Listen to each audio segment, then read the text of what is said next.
Hey guys, welcome back. Tonight, we're drifting into a city so rich, so powerful, that sailors once said its glow could blind them from miles away. Tonight, we travel to Lisbon in the 1700s, when gold flowed like water. Ships from every corner of the world rested along the Tagus River, and the richest city on earth slowly learned how to sleep. This isn't a story of battles or kings shouting orders. This is a deep sleep history journey through quiet docks, fading lanterns, empty palaces, and a city gently shutting itself down, one breath at a time. You'll hear the river move, the bells fade, the empire grow heavy, and then let go. So before you get comfortable, take a gentle moment to like this video and subscribe, but only if these deep sleep history stories help you find peace, sleep better, or simply reflect on our shared journey through time. Now, close your eyes, let your breathing slow, and allow the richest city on earth to rest as you do the same. Imagine a city that shines so bright, sailors claimed it blinded them miles from shore. Long before the outline of land became clear, before church bells or rooftops could be counted, there was a glow on the horizon, soft at first, then unmistakable. In the year 1750, as the Atlantic breathes gently against the hull of a wooden ship, that glow announces something extraordinary. This is not merely a port. This is Lisbon, at the height of its golden age, rising slowly from the calm waters of the Tagus River like a vision meant to be remembered rather than measured. The sun begins its slow descent toward the Atlantic, and with it, the water transforms. Waves no longer look blue or gray, but molten, painted in hues of liquid amber that stretch endlessly toward the horizon. The Tagus River widens here, generous and unhurried, carrying ships not just toward land, but toward wealth, power, and promise. As the vessel drifts forward, guided by wind and tide, Lisbon reveals itself layer by layer, not in haste, but with ceremonial patience, as though the city knows it is being watched. From afar, towers catch the final light of day, their surfaces reflecting gold, ivory, and pale rose, creating a skyline that seems less built than summoned.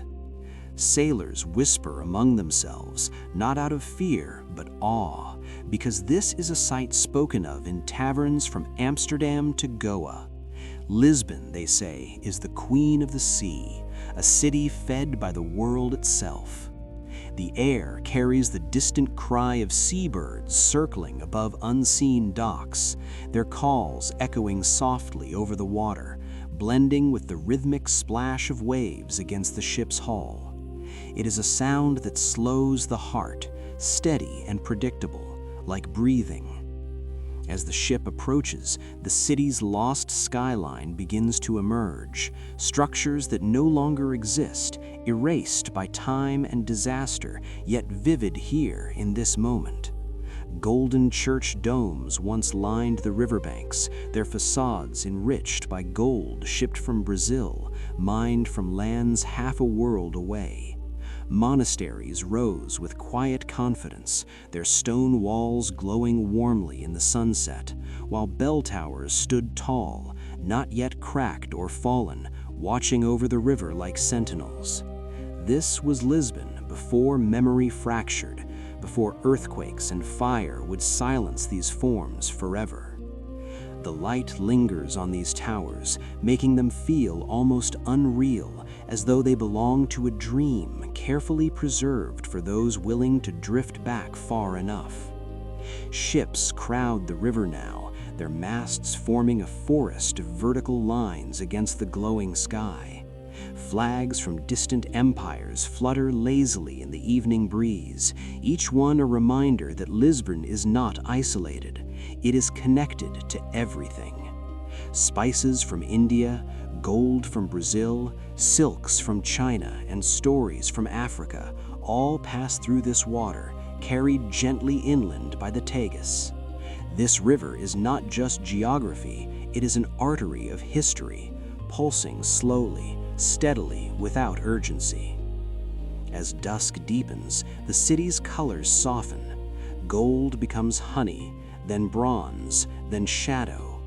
Lanterns begin to flicker along the quays, tiny points of warm light that mirror the stars just beginning to appear above. From this distance, Lisbon does not feel loud or busy. It feels composed, confident, and timeless. A city aware of its own importance, yet untroubled by the need to prove it. For the traveler drifting closer, there is a sense of arrival that goes beyond place. This is the threshold of an era, a moment when Lisbon stands at the very center of the world, unaware that its brilliance will soon become legend.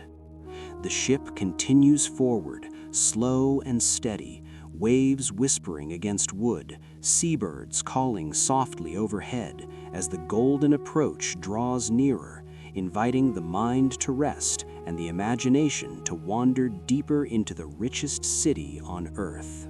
As the ship glides deeper into the Tagus River, the sense of spectacle softens into something quieter, heavier, and more enduring. The brilliance of Lisbon no longer feels distant or mythical. It feels present, grounded, and unmistakably real. The water here is calmer, its surface gently broken by oars, rudders, and the slow passage of vessels arriving from every direction of the known world. This is not the chaos of a crowded harbor, but a measured rhythm, as if the river itself understands the value of patience. Along the banks, the city unfolds with deliberate grace. Warehouses line the shore, their stone walls thick and pale, built not to impress, but to last. Behind them, narrow streets climb upward, layered with homes, chapels, and merchant houses, each one a quiet container of wealth accumulated over decades, sometimes centuries.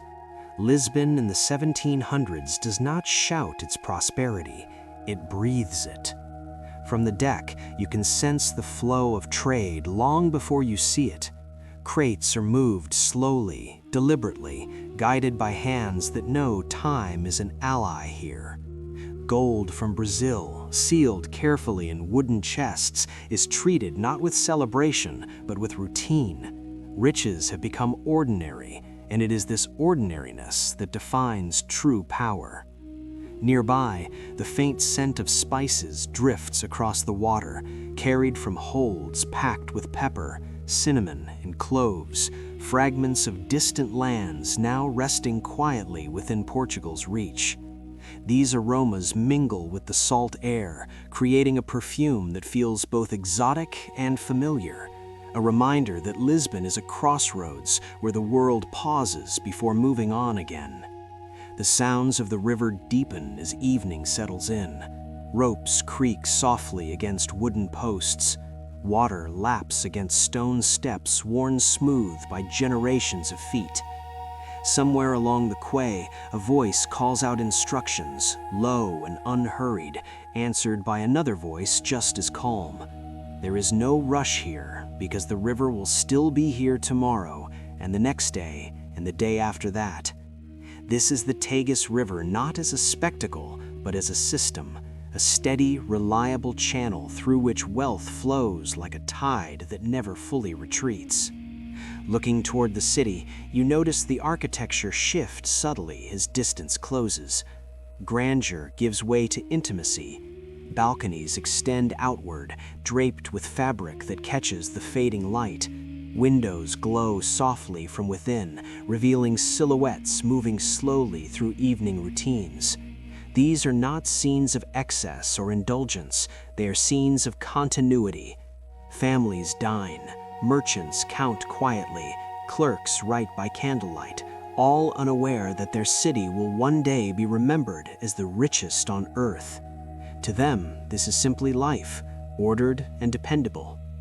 The Tagus River mirrors the sky now, reflecting deepening blues and fading gold, blurring the line between above and below. Ships pass close by, their hulls dark and steady, crews moving with practiced ease. No one looks hurried, no one looks lost. In Lisbon's golden age, direction feels inherent, built into the current itself. Even the air seems settled, heavy with confidence rather than tension. As the ship continues its slow approach, the sense of arrival changes again. This is no longer the thrill of discovery, but the comfort of belonging, even for those who have never set foot here before. The city does not demand attention, it invites quiet observation. It allows the mind to slow, to drift, to absorb. This is why travelers remember Lisbon, not only for its wealth, but for its calm authority, its ability to hold the world without strain. The Tagus River carries the ship onward, deeper into the city's embrace, waves whispering softly against wood, guiding the listener further into the richest city on earth, where prosperity moves not in bursts, but in steady, soothing currents. As the ship eases closer to the heart of Lisbon, the skyline reveals its final secret. Not the city that will be remembered, but the city that will be lost. This is the Lisbon of 1750, untouched by catastrophe, unaware of the silence waiting in the future. Along the riverbanks rise towers that no longer exist, structures erased not by neglect, but by a single violent morning that history has not yet reached. In this moment, they stand complete and unbroken. Church domes shimmer with real gold, not paint or ornament, but metal drawn from distant earth, carried across oceans, shaped into faith and power. Bell towers stretch upward with quiet authority, their shadows long and steady as dusk deepens. Monasteries line the Tagus with calm confidence, their walls thick, their windows glowing softly, holding centuries of prayer, knowledge, and wealth within stone that seems eternal. The light of the setting sun moves slowly across these buildings, touching each surface as if memorizing it. Gold flashes briefly, then fades into amber, then into shadow, leaving behind a sense of weight, of permanence. From the water, Lisbon feels invincible. Nothing here suggests fragility, nothing hints at disappearance. The skyline appears not only rich but inevitable, as though it has always been here and always will. Ships drift past in silence, their crews accustomed to this view, unaware that they are witnessing something that will one day survive only in ink and memory. The Tagus River reflects the city like a polished mirror, doubling the towers, stretching them downward into the water, creating an illusion of endlessness. Above and below blend together, and for a moment it feels as though Lisbon occupies more than just land, it occupies time itself. Lanterns begin to glow more brightly now, lining quays and courtyards, tracing paths through the city like quiet constellations. Their light reveals carved stone details, arches, columns, and facades that would one day vanish beneath rubble and flame. Voices drift across the water, softened by distance, carrying laughter, conversation, the ordinary sounds of an evening in a city that believes tomorrow will look exactly like today. There is no fear in these sounds, no urgency. The air remains calm, heavy with confidence and continuity. This is the lost skyline, not as tragedy, but as presence.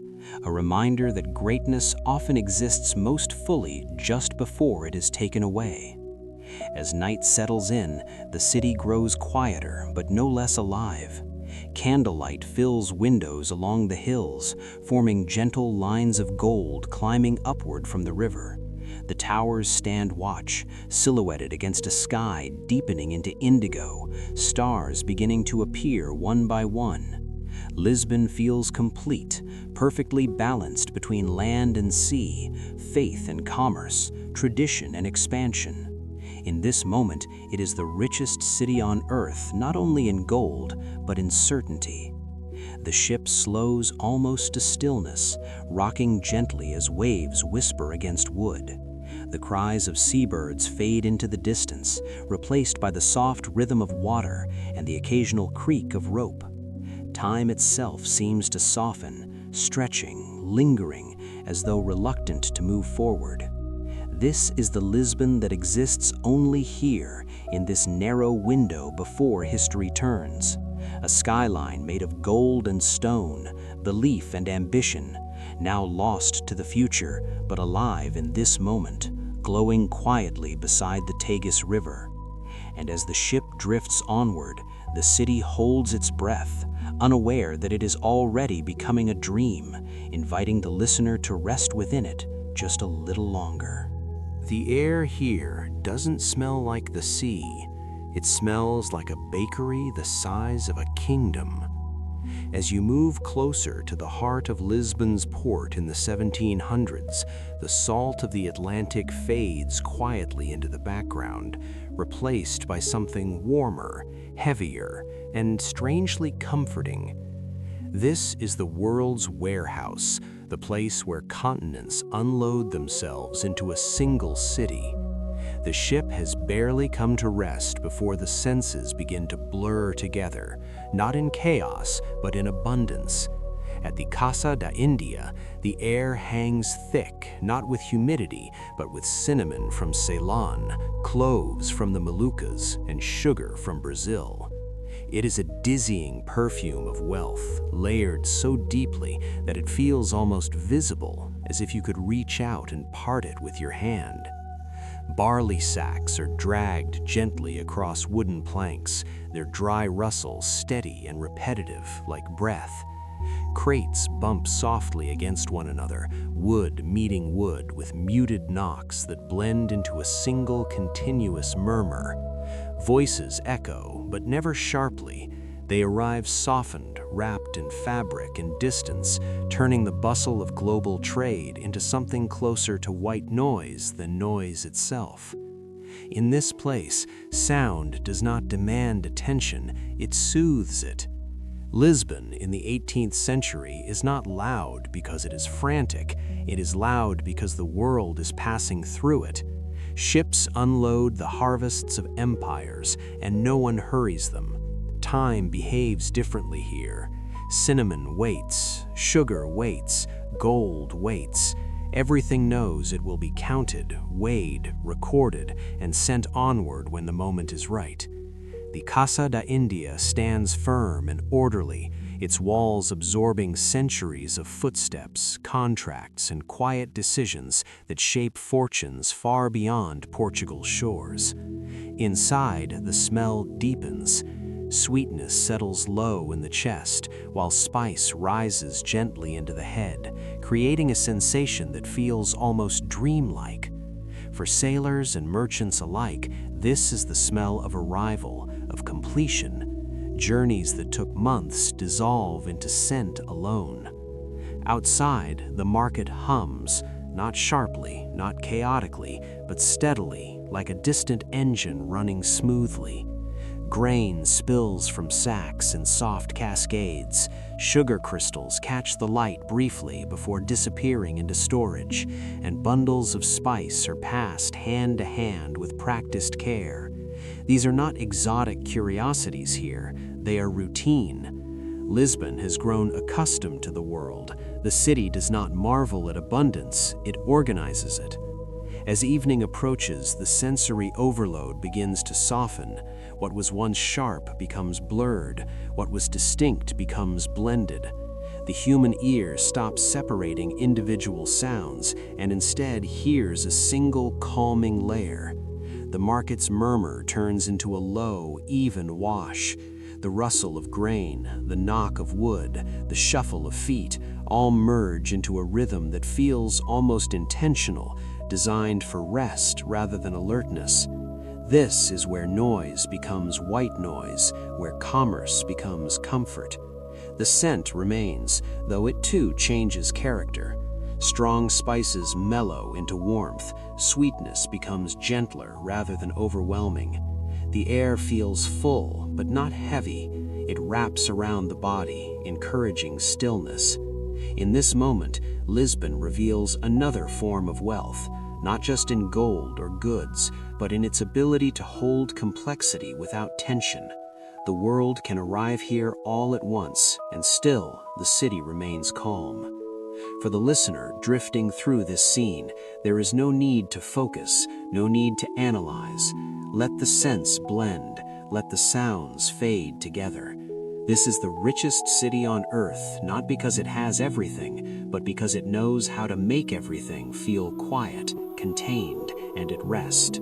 As you move deeper inside the storehouses of Lisbon, the world narrows, not in size, but in pace. The wide river, the open sky, and the distant ships fade gently away, replaced by enclosed spaces where sound softens and time slows. Here, inside the great warehouses of the 18th century, wealth does not sparkle, it settles. The air remains thick with spice and grain, but now it feels quieter, absorbed by stone walls and wooden beams darkened by age. Every movement is deliberate. Every sound arrives muted, cushioned by layers of history. Barley sacks rest in tall, patient rows, their coarse fabric breathing out a dry, earthy scent. Workers move among them without urgency, footsteps dull against packed earth floors, their presence felt more than heard. This is labor without strain, repetition without stress. In the golden age of Lisbon, work flows like the Tagus itself, steady, predictable, and forgiving. Sugar is stored here in its raw form, heavy and pale, waiting quietly to be refined, weighed, and distributed. There is no rush to transform it. Time is abundant in a city that believes tomorrow will resemble today. Somewhere nearby, wooden crates shift slightly as they are adjusted into place, producing a low, hollow knock that echoes once, then disappears. The ear stops chasing individual noises and begins to accept the whole space as a single, calming presence. This is how the world's warehouse becomes a place of rest. Light enters sparingly, filtered through small openings high above, landing softly on dust suspended in the air.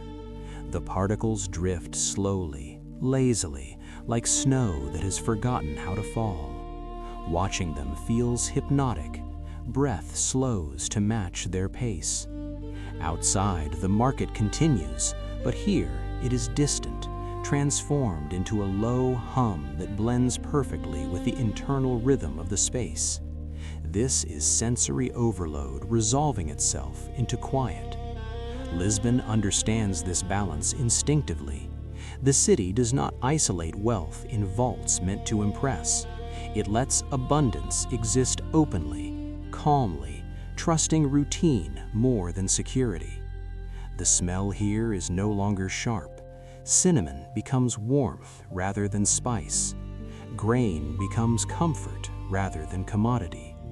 Even the sweetness of sugar loses its edge, turning into something rounded and familiar. For those who work here, these sensations no longer excite. They soothe. This is what it means to live inside prosperity rather than chase it. In the 18th century life of Lisbon, wealth has weight, but not pressure. It presses gently downward, anchoring rather than overwhelming. The body responds by relaxing. Shoulders drop. Breathing deepens. There is nothing here that needs immediate attention. Everything is already accounted for. Even conversation is rare, and when it happens, it is quiet, almost unnecessary. Gestures replace words. A nod, a lifted hand, a shared understanding built over years. The warehouse breathes with its occupants, inhaling sound, exhaling calm. As evening deepens outside, the interior grows darker, but not uncomfortable. Shadows lengthen and merge, smoothing the edges of shapes until sacks, crates, and beams blur together. The mind stops labeling. It simply observes, then slowly stops observing too. This is where the history for sleep reveals its hidden strength, not in dramatic events or loud moments, but in the ordinary spaces where the richest city on earth learned how to rest. The storehouse is not just a place of storage, it is a pause, a held breath between journeys. And as you remain here, listening to the softened echoes of wood and grain, the city continues its work without you, allowing you to drift gently, securely, deeper into rest. As night settles fully over Lisbon, the great machinery of trade does not stop. It softens. The market outside the warehouses continues to breathe, but its breath becomes slower, deeper, more even. What was once 1,000 separate movements begins to feel like one continuous presence, steady and reassuring. The clatter of the day dissolves into muffled echoes, absorbed by stone walls, fabric canopies, and the weight of evening air. Here, in the world's warehouse, sound no longer competes, it blends. The rustle of grain sacks repeats at gentle intervals, no longer sharp enough to command attention.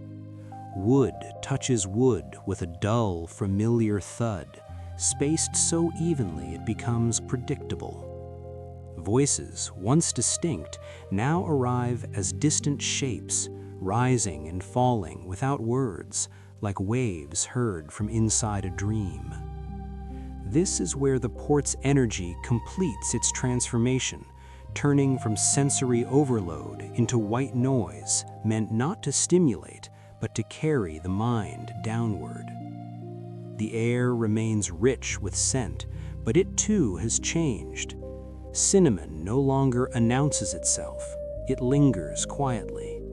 Sugar loses its sweetness and becomes warmth. Even the faint trace of cloves settles into something rounded and calm. Breathing becomes easier here, as if the body recognizes that nothing urgent remains. In the 18th century life of Lisbon, night is not an interruption, it is a continuation at a lower volume.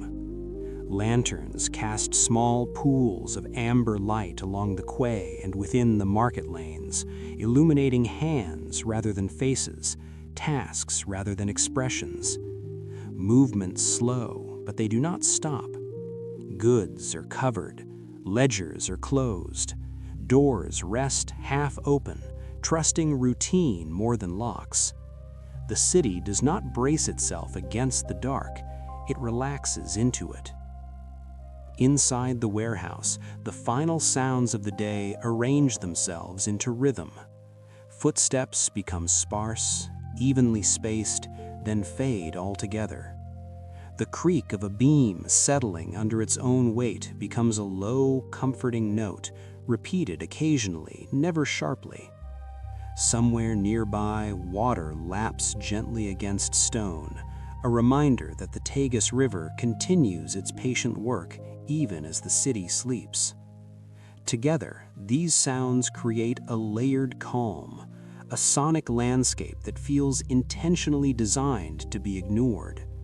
The mind stops sorting, it stops naming, it allows the whole scene to exist without effort. This is the hidden genius of Lisbon's golden age, not merely its wealth, but its ability to make abundance feel safe, predictable, and quiet. The richest city on earth does not keep its citizens awake with anxiety, it lets them rest inside certainty. For those listening, there is no need to imagine movement now. Everything important has already arrived. Everything valuable is already stored. The world has been unloaded, counted, and gently put away. What remains is the hum, the soft, continuous reassurance that the system holds, that the walls are strong, that tomorrow will unfold exactly as expected. As the last lanterns dim and shadows merge into a single, gentle darkness, the warehouse becomes almost indistinguishable from the night itself. Sound flattens into a smooth, even plane. Scent fades into memory. Thought slows, then drifts. This is where history for sleep completes its purpose, not by teaching, not by surprising, but by allowing the mind to settle fully into a past that feels stable enough to trust. Lisbon's market does not close, it sleeps. And as it does, it invites you to do the same, carried by the white noise of the world's warehouse deeper into rest. You are entering a room that hasn't been seen by human eyes for nearly 300 years. There is no crowd here, no voices, no footsteps ahead of you. Only space, preserved in memory, waiting patiently to be entered again. The Paço de Ribeira, the royal palace of Lisbon, rises quietly beside the Tagus River, its facade calm and assured, unaware of the absence waiting in the future. Tonight, it still stands. We pass through tall doors of carved wood, their surfaces smoothed by centuries of hands that once believed this palace would last forever. Inside, the air changes. It carries no scent of spice or grain here, but something older, drier, touched by parchment, wax, and stone. Footsteps echo softly across marble floors, each sound returning gently as if the palace itself is listening. This is not a place of urgency, it is a place of pause. Corridors stretch ahead, long and dim, lit by oil lamps that cast warm pools of light along walls hung with paintings that have not yet learned they will disappear. Faces in those frames look outward calmly, unaware that history has already written their ending. As we move deeper, the noise of the city fades completely. The port, the market, the warehouses, all of it falls away, replaced by silence layered with memory. This is the heart of power, not as spectacle, but as stillness. The palace breathes slowly. It expects continuity. At the far end of a corridor, a door waits. It is unmarked, unguarded, ordinary in appearance.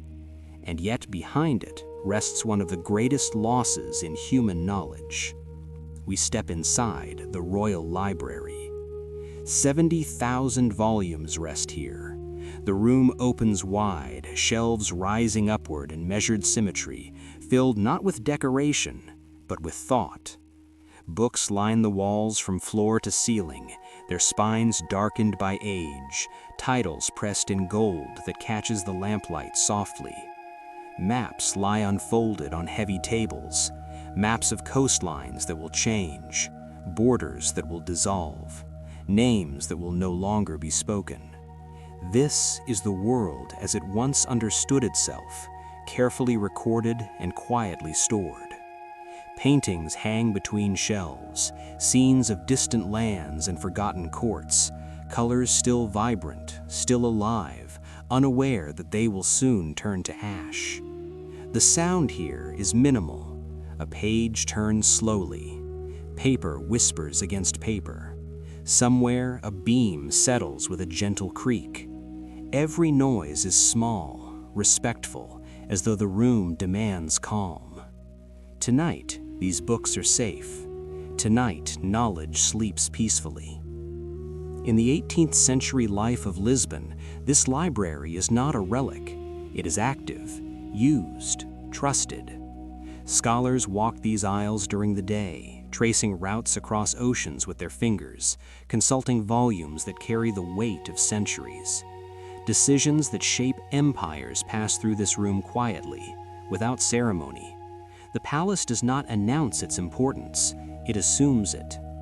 As night deepens, the library becomes something else, less a workspace, more a sanctuary.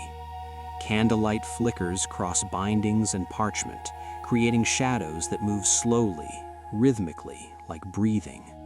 The smell of old paper settles into the air, calming, familiar, grounding.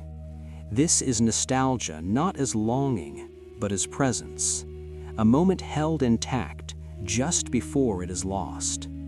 Outside, the Tagus River continues its steady flow, unaware that it will soon carry silence where brilliance once stood. Inside, the palace rests in certainty. Nothing here anticipates destruction. Nothing senses the fragility of stone, wood, or knowledge. And that is what makes this moment so heavy, so gentle, so difficult to leave. You are standing inside a room that history will erase, but tonight it remains, complete, ordered, safe. And as you linger here, listening to echoes that one day will vanish, the mind softens, recognizing the quiet beauty of what once was, and allowing itself to rest inside that fading light. The Royal Library does not feel empty, even at night. It feels attentive, as if the books themselves are awake, listening, waiting. Shelves rise in quiet confidence, their weight held not by wood alone, but by centuries of thought carefully arranged and trusted. Each volume rests exactly where it belongs, not hurried, not neglected. This is not a collection assembled for display. It is a working mind made visible.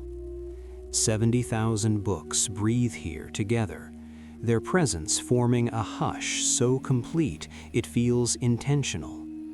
You move slowly along the aisles, and the sound of your footsteps fades into the marble beneath you, returning as a soft echo that never startles. Candlelight glides across spines pressed in leather, tracing titles written in languages carried to Lisbon by sea and ambition. Latin, Arabic, Portuguese, and scripts from farther east coexist without tension, stacked calmly beside one another, proof that the world once fit neatly inside this room. On heavy tables, atlases lie open, their pages gently curved from use. Coastlines are drawn with confidence, even when wrong. Islands appear that will later vanish from maps. Names are written that will be forgotten. And yet here they are still true. This library does not know it is outdated. It does not know it is vulnerable. It believes in continuity, in the idea that knowledge, once written, remains. Paintings watch quietly between shelves, portraits of explorers, scholars, and monarchs whose legacies feel solid under the glow of oil lamps. Their eyes do not follow you. They do not accuse. They simply exist, suspended in a moment that feels permanent. The sound of a page turning arrives softly, then disappears. Paper against paper, slow and deliberate, like a ritual. This is the music of understanding, the opposite of urgency. In the 18th century life of Lisbon, this library anchors the empire's sense of itself. Routes are planned here, laws are informed here, decisions ripple outward from these walls toward oceans and continents. And yet nothing about the room feels heavy with power. The atmosphere is gentle, almost domestic. Chairs are pulled close to desks. Ink rests beside quills, waiting patiently. Knowledge here does not demand obedience, it invites care. As the night deepens, shadows lengthen across the floor, smoothing the outlines of shelves until the room begins to blur at the edges. The mind stops counting, it stops naming. Instead, it feels the presence of what is about to be lost. This is nostalgia before loss, a rare and quiet sensation. The sadness here is not sharp, it is warm, slow, and distant, like remembering a voice without recalling the words. Outside these walls, history is already moving toward erasure, but inside, the library remains whole. Tonight, nothing burns, nothing collapses, nothing is taken. The books remain, resting in their certainty. You pause beside a table where a map has been left open, corners weighted gently with stone. The lines are careful, confident. Someone trusted these lines. Someone believed the world could be held, understood, preserved. That belief lingers in the air, calm and fragile. This is why the loss of the Paço da Ribeira feels so deep even centuries later, not because of the palace itself, but because of what it held so quietly. Knowledge gathered without arrogance, memory stored without fear. As you stand here, the library seems to breathe around you, inhaling silence, exhaling calm. The echo of footsteps fades completely. Candle flames steady. Time loosens its grip. And for a moment that stretches longer than it should, the lost library exists exactly as it was meant to, whole, gentle, and trusted, inviting the mind to rest inside what humanity once knew just before it slipped away. This is the last night the Paço da Ribeira exists without interruption. No alarms sound, no warnings arrive. The palace does not brace itself. It simply continues being what it has always been. Outside, the Tagus River moves quietly past its foundations, reflecting faint lantern light and the soft glow of a moon climbing higher into the Lisbon sky. Inside, the royal library rests in complete trust. Books remain open where they were left. Maps lie gently weighted at the corners. Candles burn low, their flames steady, untroubled by wind or urgency. Nothing here senses the approaching absence. The palace does not know it is about to become a memory. Footsteps move slowly through the halls one last time, echoing across marble that has learned these sounds by heart. The echoes return softer than before, as if the walls themselves are growing tired, preparing to release what they have held for so long. Paintings watch silently, their colors deep and calm. Shelves stand unmoving, faithful to their task. Knowledge sleeps openly, without fear, without protection beyond habit and stone. This is what makes the loss so profound, not the violence that will come, but the peace that exists just before it. In the 18th century life of Lisbon, this night feels ordinary. Scholars have gone home, clerks have closed their ledgers. The palace has lowered its voice and dimmed its lights. It believes completely in tomorrow. That belief fills every corridor. The air is warm with wax and old paper, comforting rather than heavy. Even silence feels full, layered with what has already been said, written, and remembered. You stand still, listening, and realize that nothing needs to happen here anymore. Everything that could be done has already been done. Everything that could be known has already been placed gently on these shelves. The palace has fulfilled its purpose, and it rests inside that fulfillment. Outside these walls, history is restless. Beneath the city, pressure gathers, but none of that reaches this room. Tonight, the world remains intact. The lost palace is still whole. The lost library still breathes. Time stretches, loosens, almost kind. The candles shorten imperceptibly. Shadows deepen but do not threaten. The mind begins to understand what nostalgia truly is, not longing for the past, but tenderness toward a moment that does not yet know it is ending. This is why the Paço da Ribeira lingers so strongly in memory, not because it was loud or grand, but because it was quiet and trusted. It held knowledge the way a body holds breath, naturally, without strain.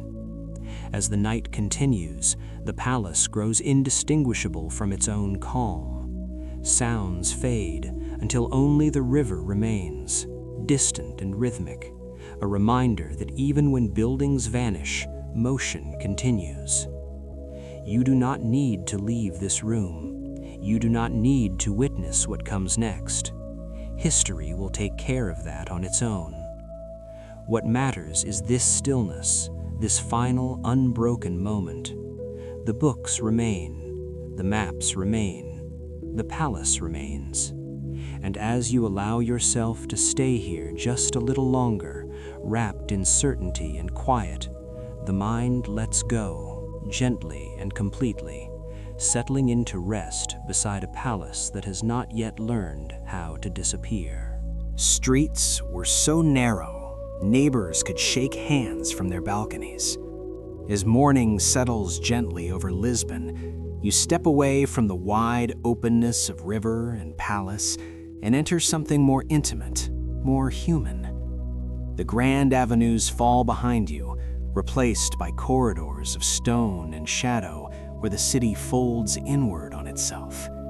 Here, in the old quarters that will one day be reshaped into the Baixa Pombalina, Lisbon reveals a different kind of wealth.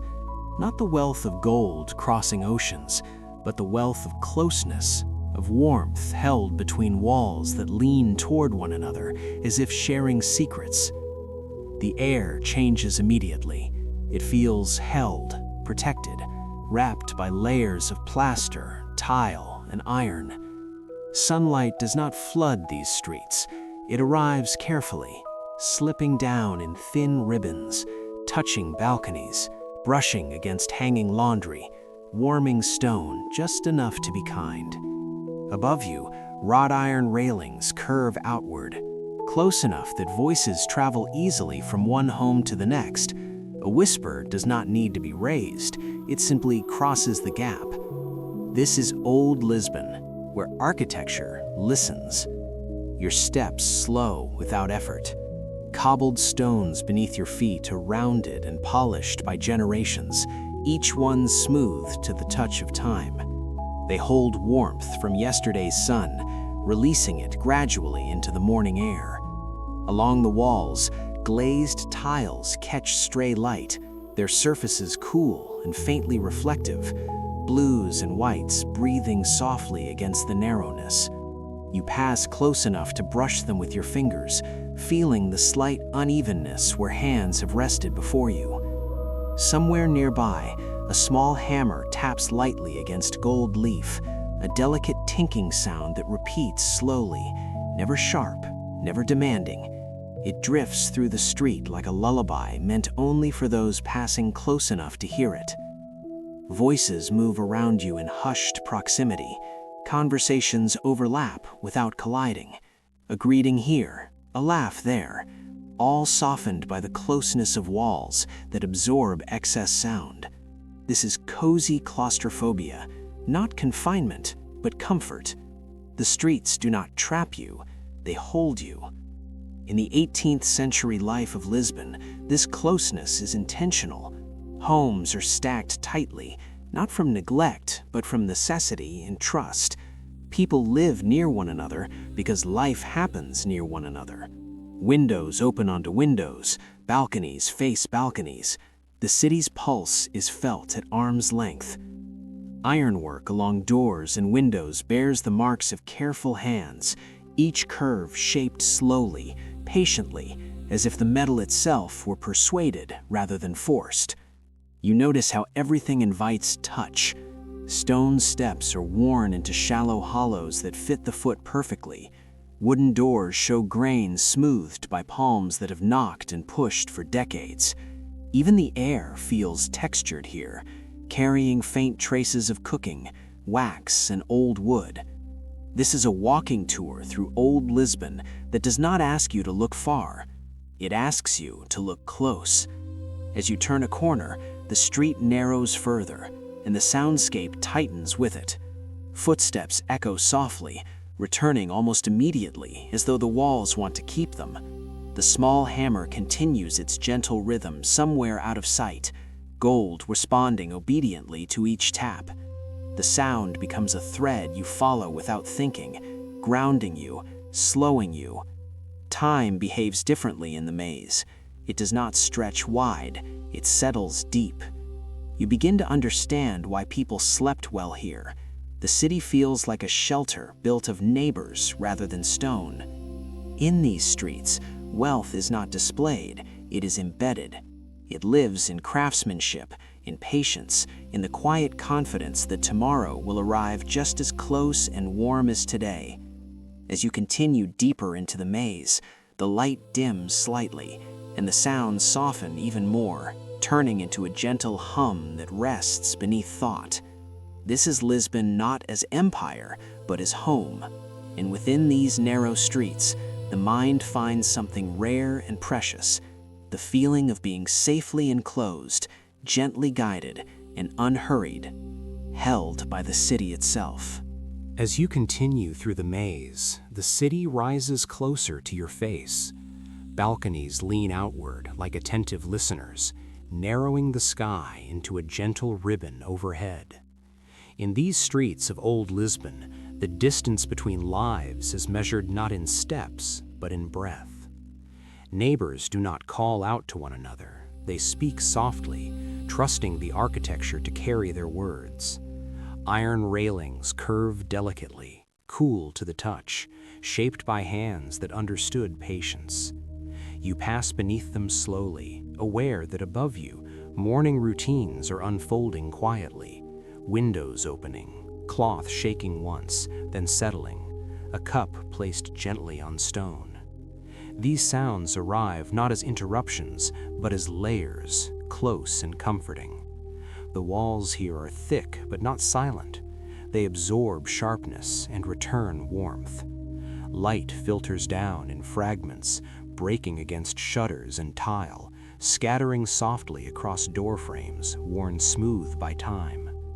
You notice how the streets seem to guide your movement without asking. A slight curve encourages you to turn. A narrowing invites you to slow. This is walking tour history felt through the body rather than seen from a distance.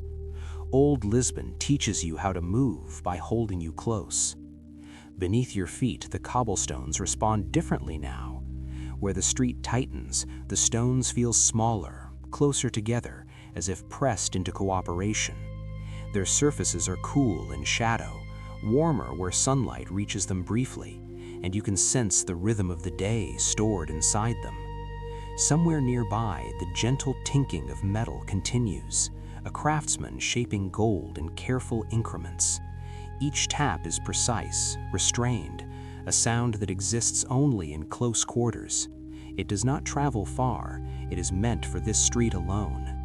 The air carries it only a few steps before the walls soften it into calm. You pause beside a doorway, narrow and tall, its wood darkened by age and touch. The grain is visible, inviting the hand. This is architecture designed for nearness, for hands brushing walls, for shoulders turning sideways, for lives passing gently rather than rushing. In the 18th century life of Lisbon, these streets are not accidents, they are agreements. Agreements to live together, to share warmth, to trust proximity. From above, a whisper drifts down, not words, but tone, low, intimate, familiar.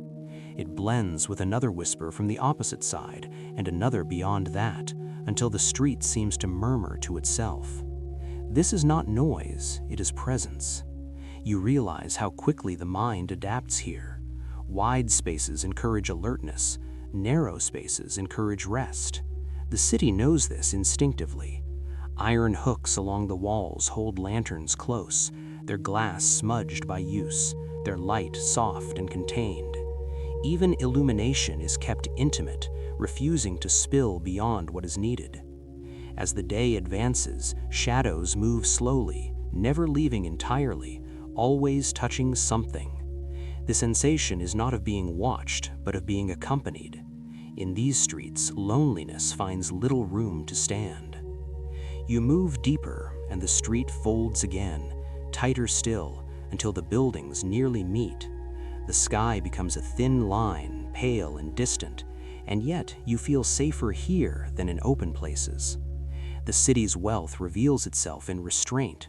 Gold is present, yes, but it is thinly applied, carefully tapped into place, hidden in details rather than displayed in mass.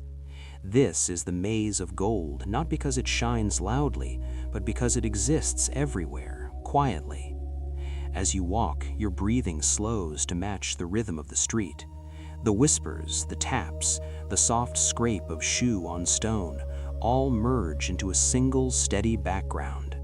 This is ASMR architecture at its most effective: texture over spectacle, touch over sight.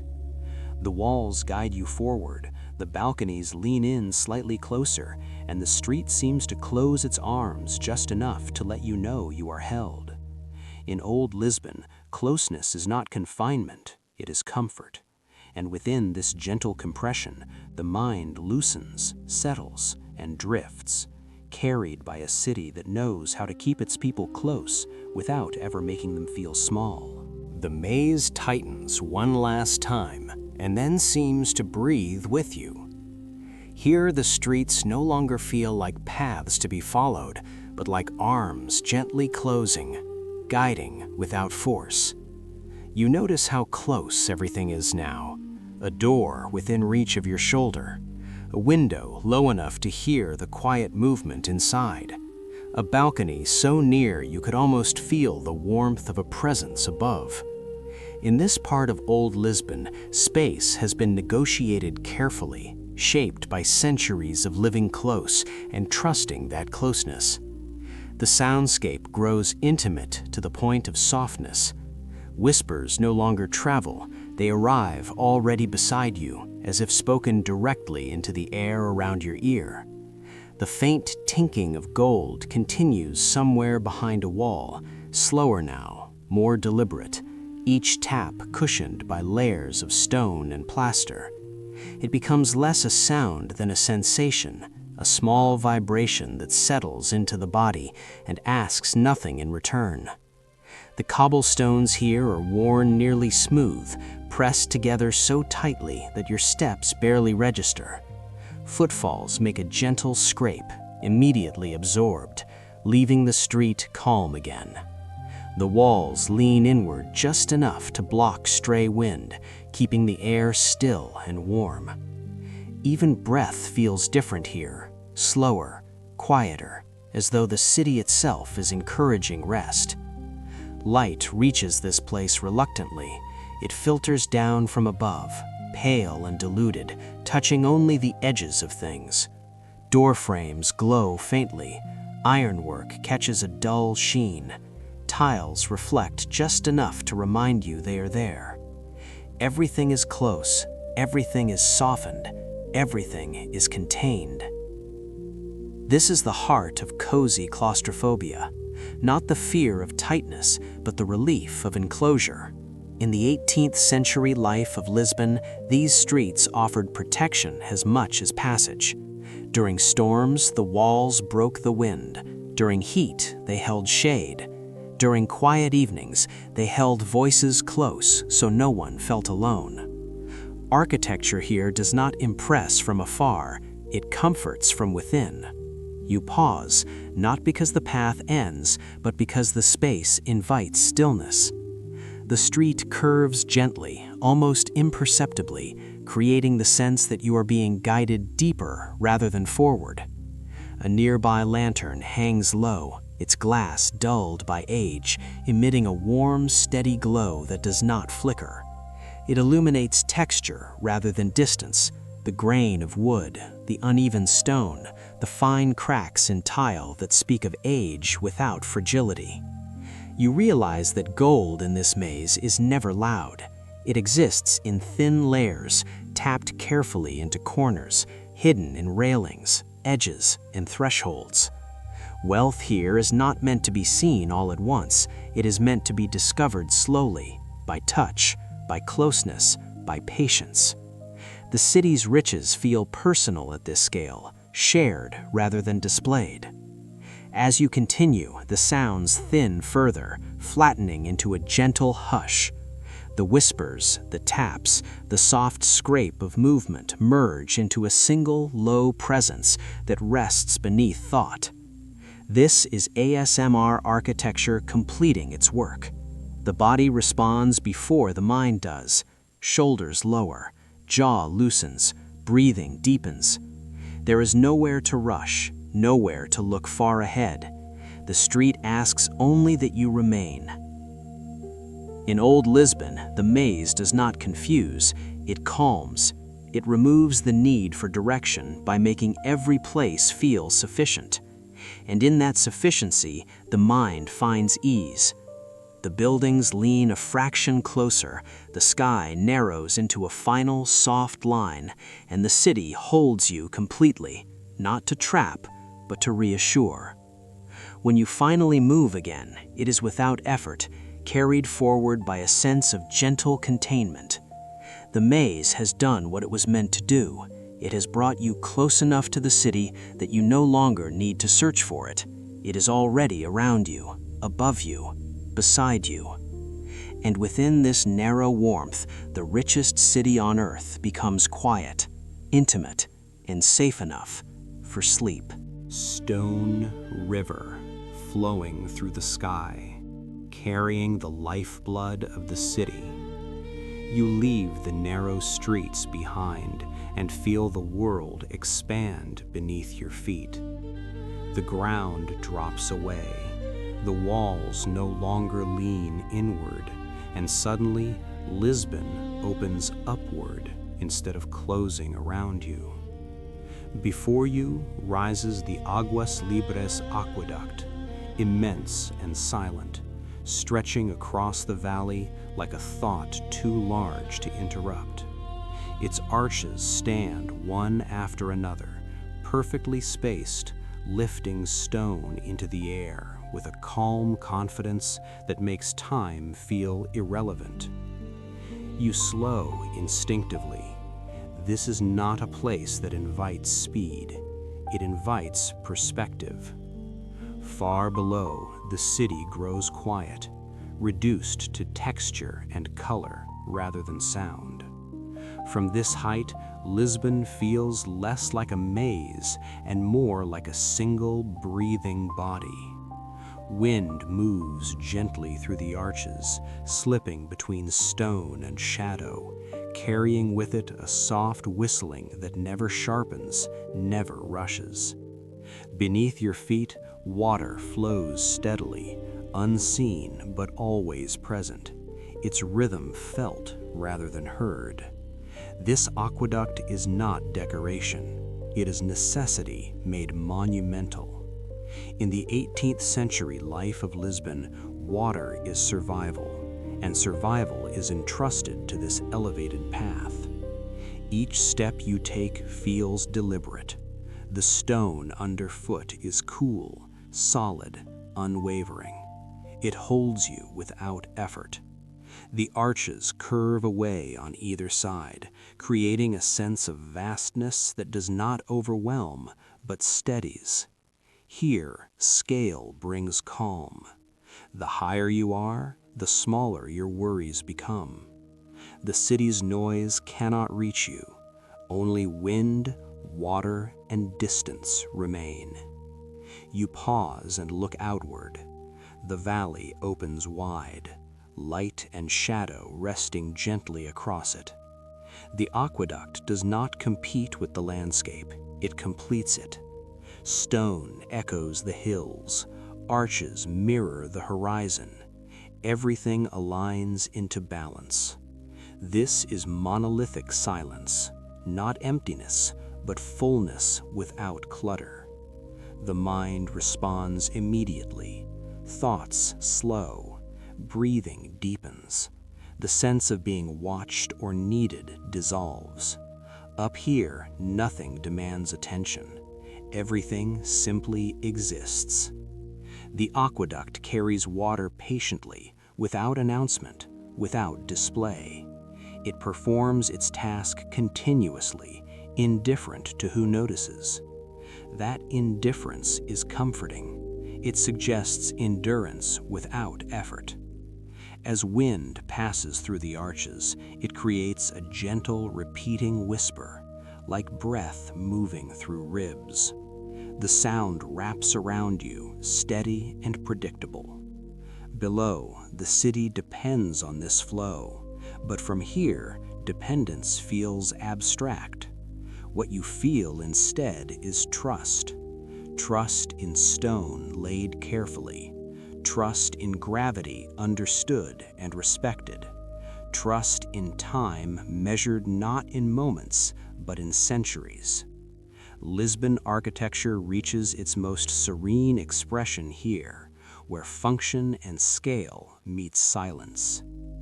You begin to understand why this place calms rather than unsettles. Vertigo usually comes from instability. Here, there is none. The height is absolute, but so is the certainty. The aqueduct does not sway. It does not bend. It stands exactly where it was meant to stand. And in that stillness, the body relaxes. You are small, yes, but safely so, held by something larger that does not need you to do anything at all. This is why the stone river above the city feels like peace. It carries life quietly while offering rest to those who walk beside it. As you continue along its length, the rhythm of your steps aligns with the invisible flow of water beneath, and the city fades further into calm abstraction. Up here, the richest city on earth becomes quiet enough for sleep. You are now fully within the height of the aqueduct, suspended between earth and sky. The valley beneath feels distant enough to forget, yet close enough to understand. From here, the city is no longer a place of streets and rooms, but a quiet pattern of rooftops and light. The Aguas Libres aqueduct stretches forward and backward beyond sight, its arches repeating with such regularity that the mind stops counting and begins to rest.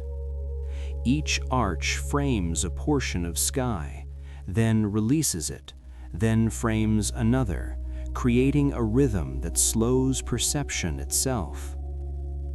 Wind passes freely here, unobstructed, but never harsh. It moves along the stone as if guided, slipping through the arches with a soft, continuous whistle that never peaks. Beneath that sound, water flows steadily inside its channel, unseen but felt, a constant presence that anchors everything above it. You begin to sense the aqueduct not as a structure, but as a balance. Stone holds water. Water holds life. Height holds silence. In the 18th century life of Lisbon, this balance is trusted completely. No ornament distracts from it. No excess interrupts it. The architecture speaks in mass and restraint. You place a hand against the stone parapet and feel its temperature, cool, stable, indifferent to the passing of hours. It has been warmed by sun and chilled by night for decades, and it remembers neither. That indifference is soothing. The wind lifts slightly, then settles again, tracing the curve of the arches like breath moving through a body at rest. Sound becomes sparse here. There are no footsteps rushing, no voices calling. Even your own movement feels optional. The aqueduct does not require you to continue. It allows you to pause. Looking down, you feel the familiar hint of vertigo, but it does not tighten. It opens. The depth beneath you expands awareness rather than fear. You are reminded of scale, and within that reminder, concern dissolves. What could possibly need urgency from this height? The city's problems flatten into insignificance. The body responds by softening. Shoulders drop, jaw loosens. Breathing finds a deeper rhythm that matches the water's unseen flow. Lisbon architecture reveals a quiet truth here. When structures are certain, people can relax. The arches carry their weight without drama. The water moves without hesitation. Everything does exactly what it was designed to do. This is why the silence feels monolithic. It is not absence, but assurance. The aqueduct reassures without speaking. It does not explain itself. It stands. As you continue walking slowly, each step aligns with the spacing of the arches, creating a gentle cadence that feels almost ceremonial. Step, pause, wind, water. Step, pause, wind, water. The repetition lulls the mind into stillness. You notice how far the sound of wind travels before fading, how the stone catches it and releases it gradually. This place has learned how to let go of noise without rejecting it. The sky above shifts subtly, clouds drifting without urgency, their shadows passing over stone like slow thoughts moving across consciousness. Nothing here rushes, nothing insists. This is why the aqueduct calms the nervous system rather than excites it. Height often suggests danger. Here, height suggests order. The higher you stand, the clearer the pattern becomes. You are not meant to control anything here. You are meant to observe, then rest. The water continues its journey toward the city, faithful and uncelebrated.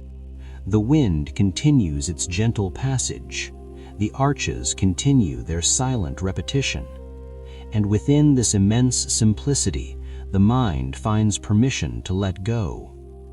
Suspended between wind and water, held by stone that has never doubted its place, you begin to feel the rare comfort of being small inside something vast and reliable. The richest city on earth fades further into quiet abstraction below, and sleep draws closer, carried softly on the sound of water moving patiently through stone. Eventually, even movement feels unnecessary. You find a place along the aqueduct where the arches stretch evenly in both directions, and you stop without deciding to. The stone beneath you does not ask for balance, it provides it. Here, height no longer suggests distance or danger. It becomes a quiet plateau where the mind can finally set things down. The city below has faded almost completely, reduced to a suggestion of roofs and light that no longer asks for interpretation. What remains is space, wide, calm, and unclaimed. The Aguas Libres aqueduct stands without drama, its mass so complete that it dissolves the need for attention. Wind moves through the arches in a steady, predictable pattern, and the sound it makes has lost all sharp edges. It is not a whistle anymore, but a long, gentle exhale.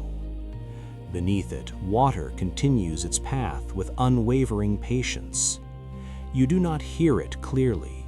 You feel it, like a pulse that does not hurry. This is the final effect of scale when it is trusted. The body stops preparing for impact. The nervous system recognizes stability and responds with release. Muscles soften. Breathing deepens without instruction. Even thought begins to slow, no longer searching for connection or meaning. Meaning has been replaced by presence. In the 18th century life of Lisbon, This aqueduct was not meant to impress those who walked upon it. It was meant to disappear into reliability. Its success lay in how little it asked of the people who depended on it. And standing here now, centuries later, that intention remains intact. The stone does not age in a way that feels fragile. It ages in a way that feels proven. Each block rests exactly where it should, carrying weight without complaint. The arches repeat with a certainty that becomes almost meditative. Repetition removes decision. It removes urgency. It tells the mind that nothing needs to change. Above you, the sky stretches wide and untroubled. Clouds move slowly, indifferent to time, their shadows passing across the stone like thoughts that come and go without attachment. Below you, the valley accepts those shadows without reaction. Everything participates in stillness. This is monolithic silence fully realized, not the absence of sound, but the presence of order so complete that noise has no place to settle. You realize that vertigo has entirely disappeared. What remains is clarity without effort. Height has become calm. Distance has become rest. The aqueduct has accomplished its quiet work on you. It has made you small in the most comfortable way possible. Small enough to stop controlling. Small enough to stop anticipating. Small enough to sleep. The wind continues to pass through stone ribs, the water continues to move unseen, and the city continues to depend on this flow without ever disturbing it. The richest city on earth is sustained by something that does not announce itself, and that humility carries through everything you feel here. You do not need to walk further. You do not need to look down again. The view has already done its work.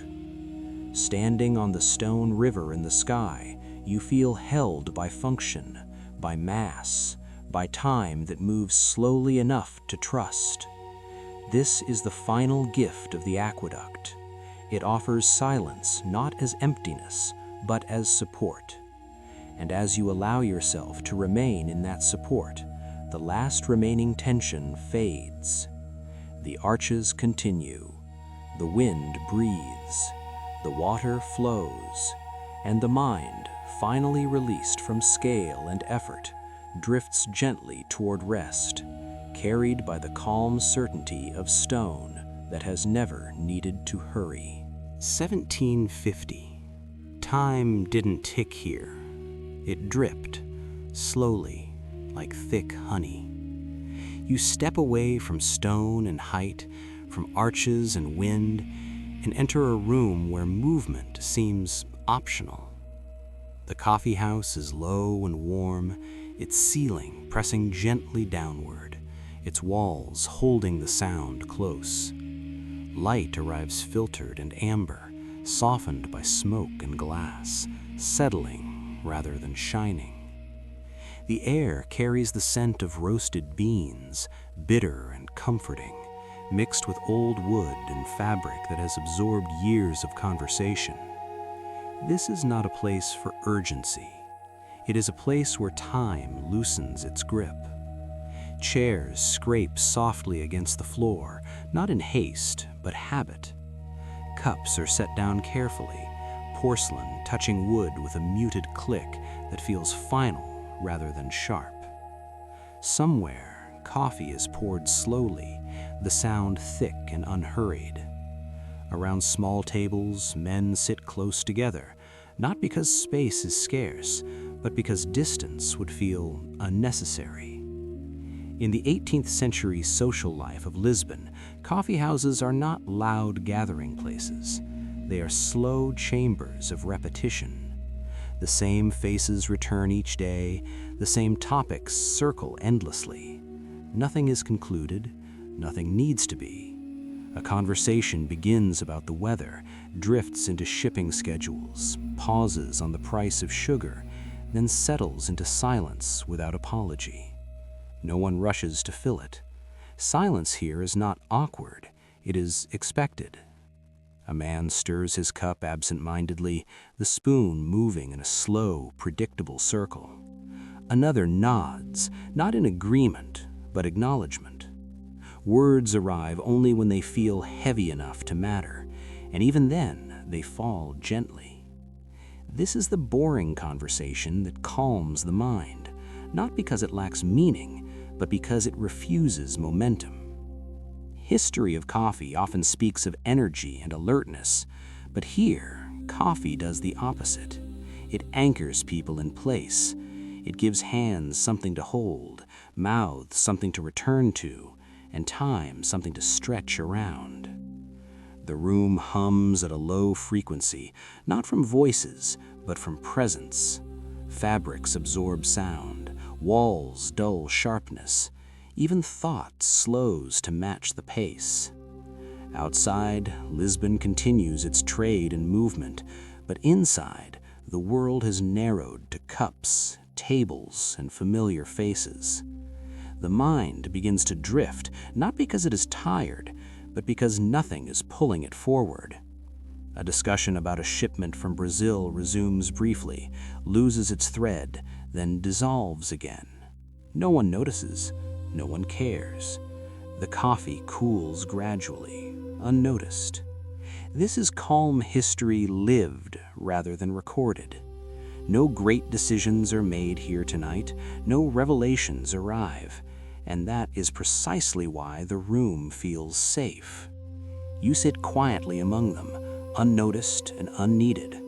The rhythm of speech is uneven and slow. A sentence trails off, another begins halfway through a thought. Laughter appears briefly, then fades without echo. The air feels heavy in the best way, like a blanket settling over the shoulders. Time stretches until it no longer feels measurable. Minutes lose their edges, moments blend together. This is how the richest city on earth learned to rest. Not through spectacle or silence alone, but through repetition without urgency. In this coffeehouse, nothing changes quickly enough to demand attention, and as you remain here, listening to voices that go nowhere and thoughts that resolve into nothing, the mind follows naturally, drifting downward into stillness, carried by the slow drip of time itself. The conversation resumes, not because anyone insists, but because it never truly stopped.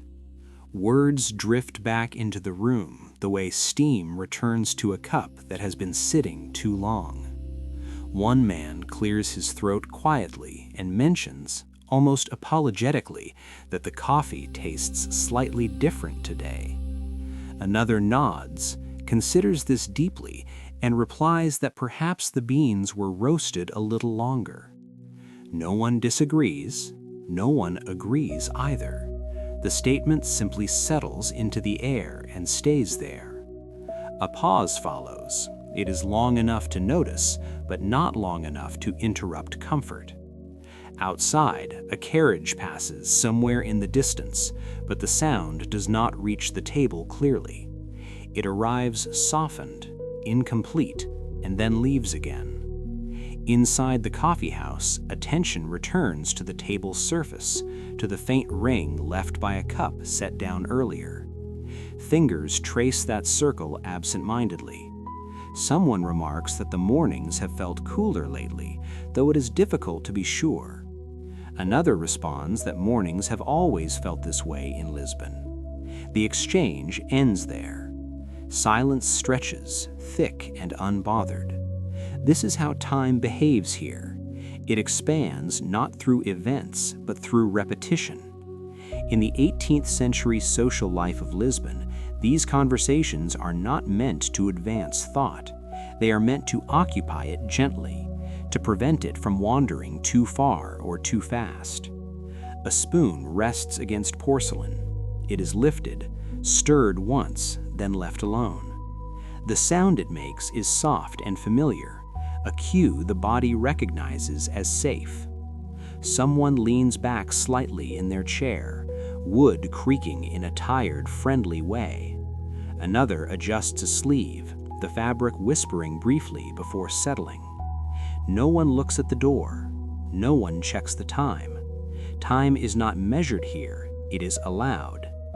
A discussion about trade attempts to surface, referencing a shipment that arrived earlier than expected. The details are vague. The interest fades quickly. The topic dissolves without resistance. Coffee cools further. Steam thins. Cups remain half full without concern. This is calm history unfolding at table height, unnoticed by anyone who might later write about it. The room grows quieter, not because people stop speaking, but because the spaces between words grow longer. Those spaces are not empty. They are filled with the soft weight of shared presence.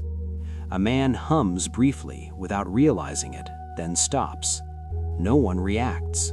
The hum was never meant to be heard. It was simply a byproduct of sitting still for too long. In the history of coffee, this moment is rarely mentioned, the moment when caffeine does not sharpen but steadies, when alertness gives way to comfort.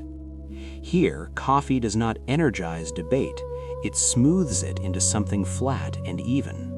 The light in the room remains unchanged, hovering in that amber middle where shadows are gentle and edges blur. Smoke drifts upward lazily, dispersing before it can form shapes. The air feels thicker now, not unpleasant, but enveloping. Shoulders sink. Breathing becomes quieter. The mind stops expecting conclusion. Another comment surfaces about the price of sugar. It is slightly higher, perhaps, or perhaps not. No one remembers exactly. The uncertainty is accepted immediately. Certainty would require effort. Effort is unnecessary. The table holds its shape. The cups remain where they are. The conversation circles back to nothing in particular, touching briefly on weather again before letting go. This is the boring conversation perfected, not dull in a sharp way, but dull in a round, padded way.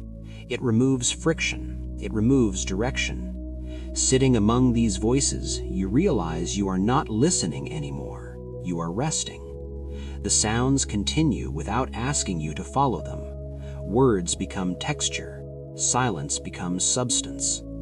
Time continues to drip, slowly and evenly, like honey that never reaches the bottom of the jar. And within this gentle, unresolving rhythm, the mind releases its grip, settling deeper into stillness, content to remain where nothing happens quickly enough to matter. At some point, the room begins to forget you are here.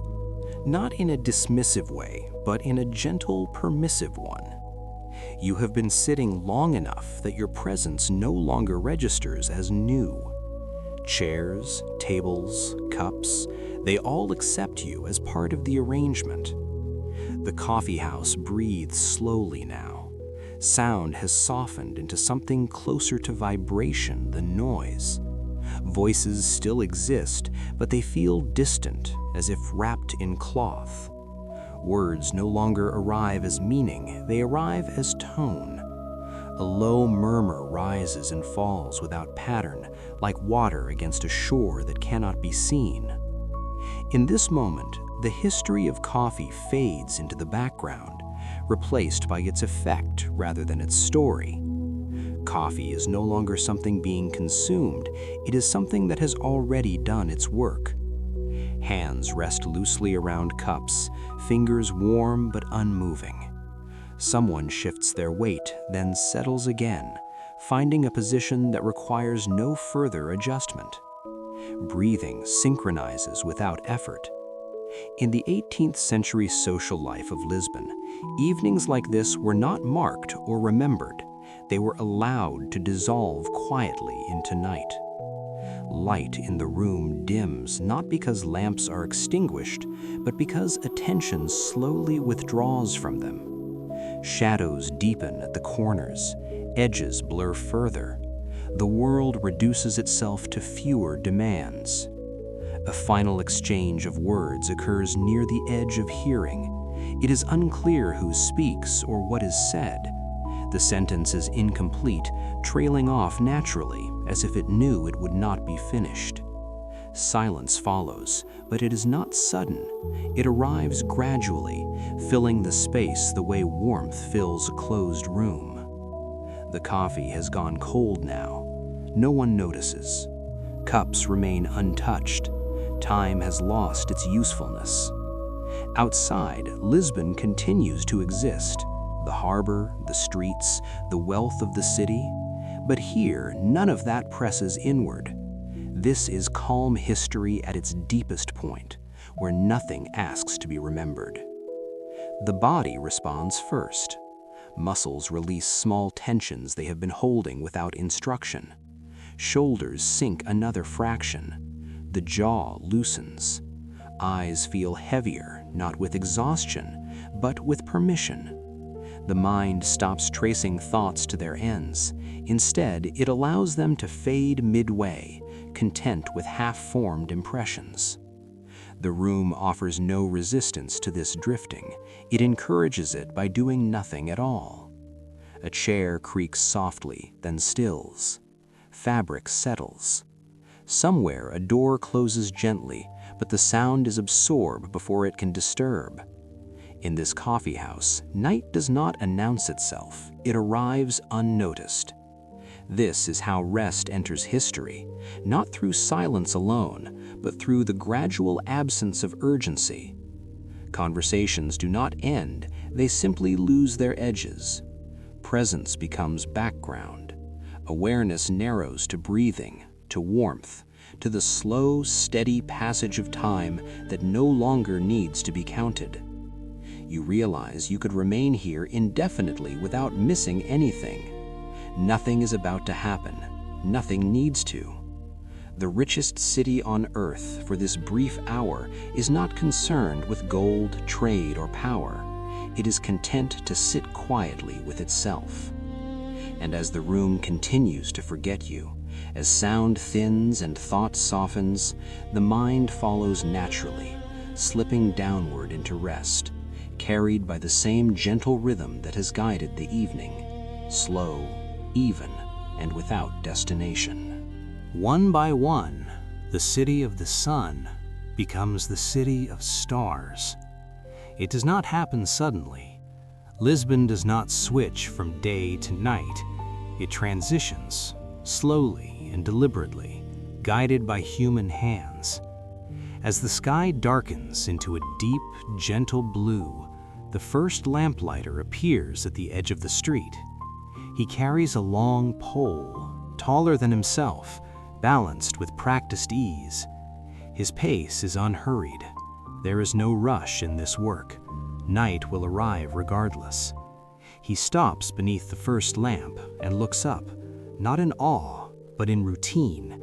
This is not a spectacle, it is a ritual.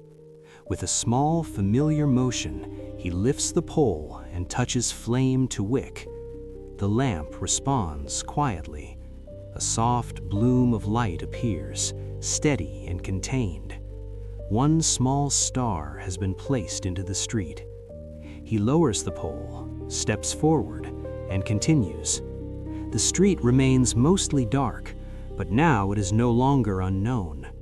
This is how night in Lisbon begins, not with silence, but with reassurance.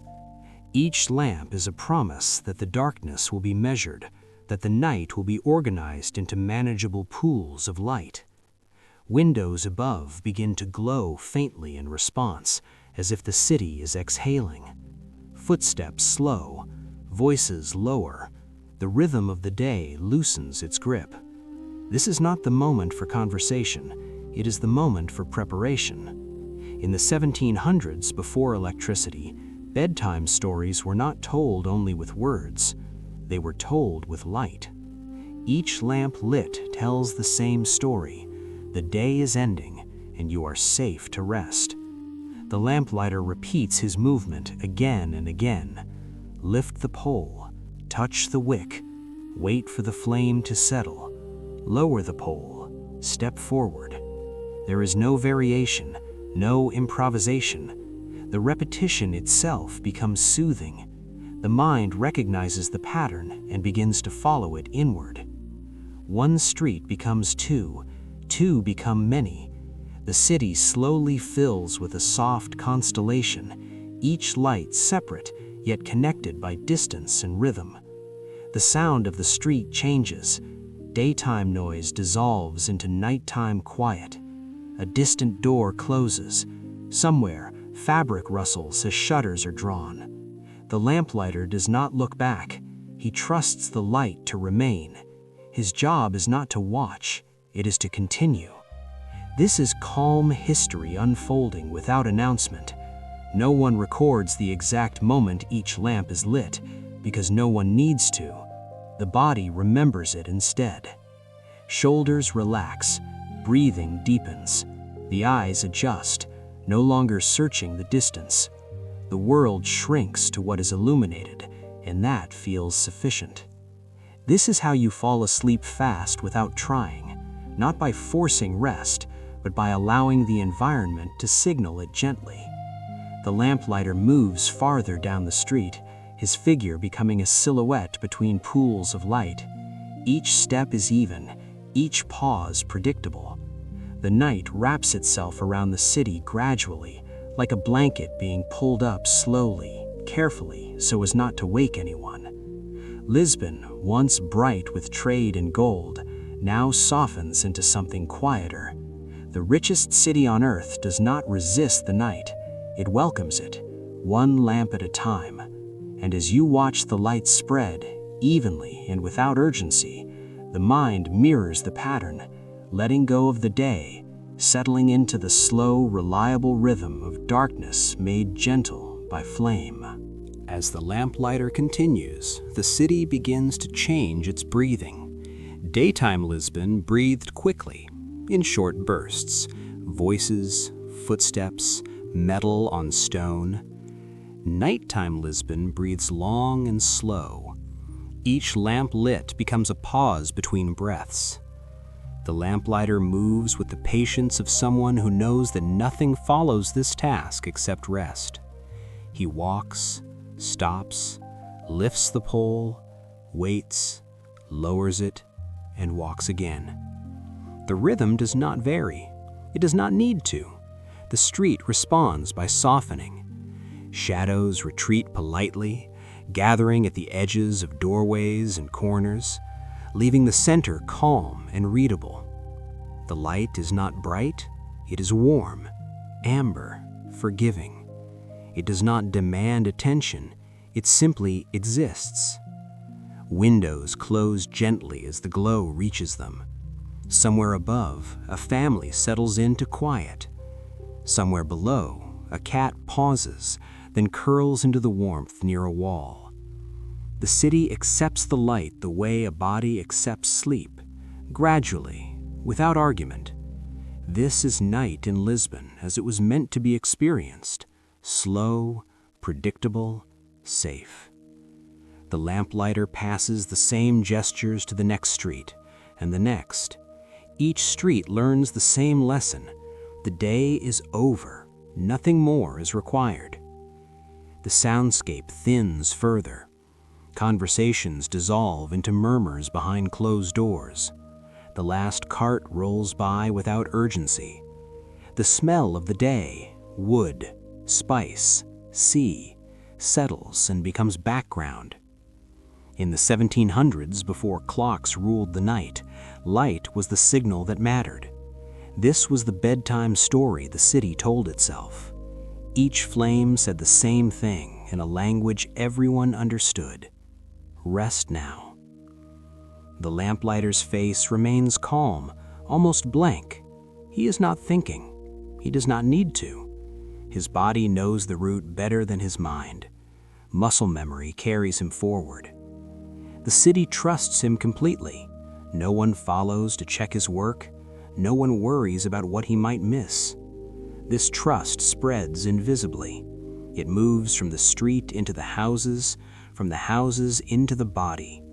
Shoulders drop, thoughts slow, The mind stops scanning for what comes next. The pools of light link together, not by touching, but by rhythm. Walk, stop, flame. Walk, stop, flame. The repetition becomes hypnotic. Even watching it in memory is enough to quiet the nervous system. This is how you fall asleep fast without instruction. The environment does the work for you. The richest city on earth no longer needs to perform. Gold is locked away. Trade sleeps. Power rests. What remains is structure and softness. The lamplighter reaches the end of one street and turns the corner, disappearing briefly into darkness before re-emerging in the next pool of light. This moment, vanishing and returning, repeats again and again, teaching the eyes to expect continuity, not surprise. Nothing sudden happens here. That is the comfort. The night deepens, but it does not press down. It spreads outward evenly. The city breathes in light, then exhales calm. And as this slow ritual continues beyond your view, your awareness narrows further, following the rhythm until it no longer needs to follow at all. Thought loosens, attention drifts. The story no longer needs to be remembered. It only needs to be felt, gently, as sleep approaches on its own time. One by one, the city of the sun has become the city of stars. And now, the last lamp is lit. The lamplighter pauses beneath it longer than the others, not because it is special, but because there is no reason to hurry anymore. The pole rises, the flame touches, and the light settles into place as calmly as all the others before it. The ritual is complete. Nothing follows. The street now rests fully inside its pattern of light and shadow, every space accounted for, every darkness softened. The lamplighter lowers his pole and stands still for a moment, listening, not for sound, but for absence. The city has quieted itself successfully. Doors are closed, windows are dark. Even the distant harbor seems to have gone still. Night in Lisbon has finished arranging itself. There is no announcement, no signal, just the gentle understanding that the work of the day has ended everywhere at once. The lamplighter turns and walks away, his footsteps fading naturally into the rhythm of the night. He does not look back.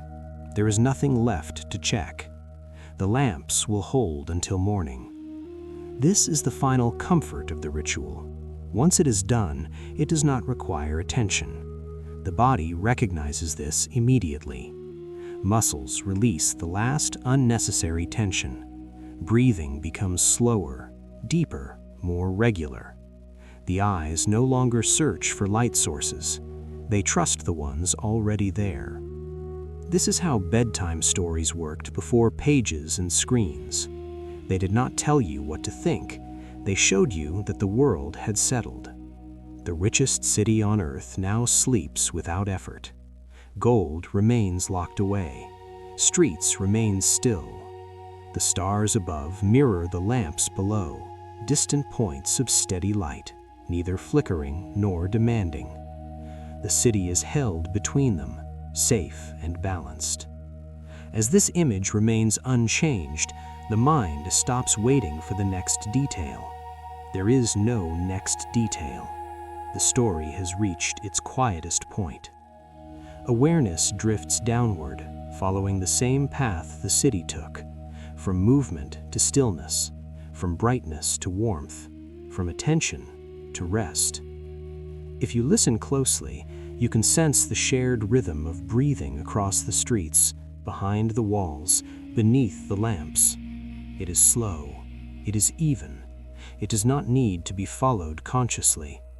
This is calm history completing its cycle, not to be remembered, but to be felt. The night holds steady. The lamps do their silent work.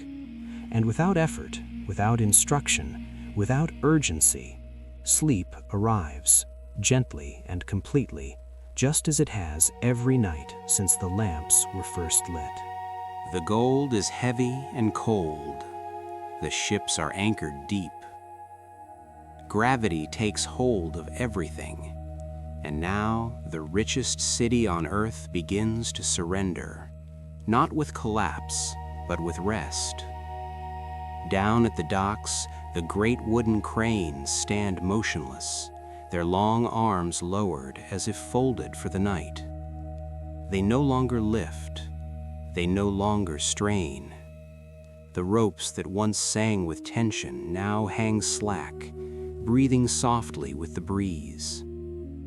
Thousands of ships sit quietly in the dark water of the Tagus, their hulls touching the river like resting animals. They rock gently, guided by the tide, left and right, left and right.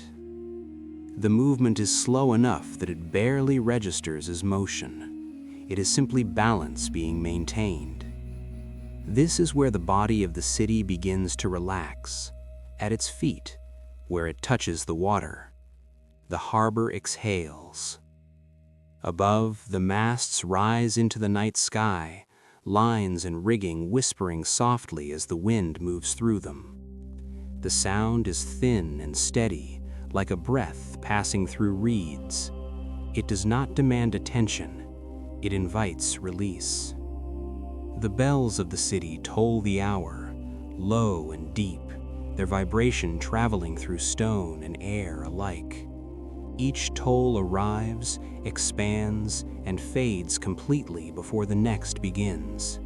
There is no rush. Time itself has slowed to match the rhythm. This is night in Lisbon as a bedtime story, told not with words alone, but with weight and stillness. As the docks rest, the warehouses follow. Doors are shut, locks are turned. Spices sleep in darkness. Silk lies folded, untouched. Gold rests where it was placed, no longer counted, no longer admired. Without light, it does not shine. It simply exists, dense and quiet. The ambition of the day loosens its grip and evaporates into the cool night air. Move upward now, slowly, as if scanning the city from the ground to the sky. Streets that once carried footsteps now lie empty, their stones holding the memory of warmth before releasing it. Lamps glow steadily, unchanged. They do not flicker, they do not call, they hold.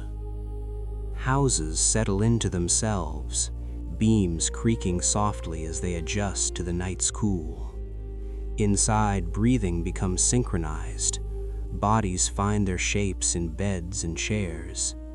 The mind of the city begins to dim, thought by thought, room by room.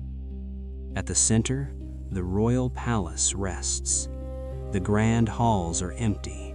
Curtains of heavy velvet are drawn, sealing the rooms into darkness. Dust motes drift down and settle on marble floors, undisturbed. Nothing stirs them. Nothing needs to. The king sleeps. The servants sleep. Guards lean against cold stone walls, their spears grounded, their eyelids heavy. Even vigilance has been allowed to rest. This is the body scan of an empire, each part turning off in sequence. The harbor sleeps. The streets sleep. The palace sleeps. Listen to the city breathe now, a slow oceanic breath, in and out, in and out. The problems of history, the tragedies of the future, none of them exist in this moment. They have no weight here. There is only the river, flowing endlessly toward the sea, carrying the last movement of the day away. You are safe here in the shadows of Lisbon. Let the darkness settle over you like a warm blanket. The city continues to release its tension, layer by layer. And as it does, the body listening mirrors the process. Muscles softening, breath deepening, awareness narrowing. The empire sleeps, and you begin to follow. Now the city begins to turn itself off, gently and in order, as if it knows exactly how to rest. We move again, slowly, from the water inward, from the edges toward the center, letting each part release its purpose for the night. The river continues to flow, but it no longer carries urgency. Its surface smooths, reflecting lamps and stars in long, quiet lines. The docks have already gone still, and now the streets follow. Cobblestones cool under the night air, giving up the warmth they held all day. The lamps above them glow without change, steady points of reassurance. Nothing flickers, nothing startles. Doors remain closed, not locked in fear, but sealed in comfort.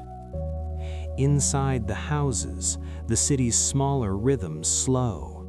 Kitchens are dark, tables are cleared, chairs stand where they were last used. Fabric settles, wood relaxes. Somewhere a clock ticks once, then seems to forget itself. Bedrooms hold their shapes. Bodies sink into beds, finding positions that no longer require adjustment. Breath deepens, lengthening the space between each inhale and exhale. This is how night in Lisbon teaches the body to let go, by example. Above, the upper floors of the city dim further. Windows that once glowed are now dark squares against stone. Curtains hang heavy and still. Thought quiets room by room. Worries lose their edges and flatten into the background. Memory slows. Planning dissolves. The city's mind, once busy with trade and calculation, now empties itself deliberately. We move higher still, toward the places of power and record. Offices rest, ledgers lie closed, ink dries in its wells. Decisions are postponed without consequence. The royal palace remains dark and silent, its great halls holding nothing but air and shadow. Marble cools evenly. Columns stand without expectation. Guards sleep where they stand, their vigilance replaced by trust. This is deep sleep history unfolding, not the drama of empires, but their pause. Listen again to the bells, now distant, their earlier vibration lingering only as memory. The sound has done its work and moved on. Wind passes through rigging and rooftops, not to announce itself, but to smooth the edges of the night. The city's breath is now fully slow, in and out, in and out. With each breath, another layer releases. The empire released first, then the streets, then the homes, then the halls of power. And now the sky itself seems to settle, stars fixed and patient, unmoving. Nothing is required of you here. The city has done the work on your behalf. As Lisbon turns off, the body listening follows instinctively. The jaw loosens, the brow smooths, the tongue rests, the eyes grow heavy without strain. Attention narrows to sensation, weight, warmth, the gentle pull of gravity. There is no need to hold thoughts together. They separate and drift away on their own. The story no longer needs to be followed. It has become atmosphere. This is the final preparation before true rest, the moment just before sleep claims awareness entirely. The Empire has released its grip on itself, and in that release it offers permission. Permission to stop, permission to rest, permission to sink. The city remains present but inactive, holding you quietly as the night deepens. Everything essential has been turned off. What remains is calm, steady, and sufficient. And as this state continues, unbroken and unhurried, sleep draws closer, arriving not as an event, but as a continuation of what has already begun. And now there is nothing left to turn off. The city has completed its descent into rest, and what remains is a stillness so complete it feels supportive rather than empty. Lisbon does not disappear. It simply stops asking anything of the night. The river continues to flow, but its movement no longer carries meaning. The harbor holds its shape without effort. The lamps maintain their gentle glow without attention. Everything essential is already in place. The city has done what it needed to do, and now it rests inside the result. Listen again to the wind, barely moving through rope and stone. It does not change direction. It does not increase. It remains constant, like a breath that has found its depth. The bells will not ring again for many hours. Time is no longer segmented. It stretches evenly in all directions. In this moment, night in Lisbon becomes a single, unbroken state. The idea of before and after dissolves. There is only now, held quietly. The palace sleeps without dreams. The streets sleep without memory. The houses sleep without thought. The city's awareness has narrowed to its most basic function, existing. This is deep sleep history, not as something observed, but as something shared. As the city rests, the body listening mirrors it completely. Muscles soften further, releasing even the smallest effort to hold shape. The spine settles. The neck finds balance. The breath becomes so smooth that its edges blur. Inhale and exhale merge into one continuous motion. There is no need to follow it. It carries itself. Thoughts, if they appear, arrive without momentum and fade before they can form direction. The mind no longer tracks the story. It has become part of the background, like the hum of the city at rest. Sensation narrows to warmth, to weight, to the gentle pull downward that feels safe and inevitable. Gravity no longer feels like force, it feels like support. The gold beneath the city remains heavy and cold, but it no longer represents ambition or power. It is simply mass at rest, unmoving and silent. The ships remain anchored, rocking so slowly that the motion is indistinguishable from stillness. Left and right, left and right. The repetition no longer registers as pattern. It registers as comfort. The Empire has fully surrendered, not to defeat, but to sleep. And in this surrender, nothing is lost. Everything is preserved by not being used. This is the quiet truth of the richest city on earth. At its deepest moment of rest, it needs nothing. The city does not watch itself sleep, it simply sleeps. Awareness continues to soften, folding inward without instruction. There is no final image to hold, no sentence to complete. The story has already finished what it needed to do. The night holds steady, the darkness remains warm. The rhythm continues without variation, and within this steady, unchanging state, sleep completes itself naturally, gently, and fully, just as it has every night since the Empire first learned how to let go.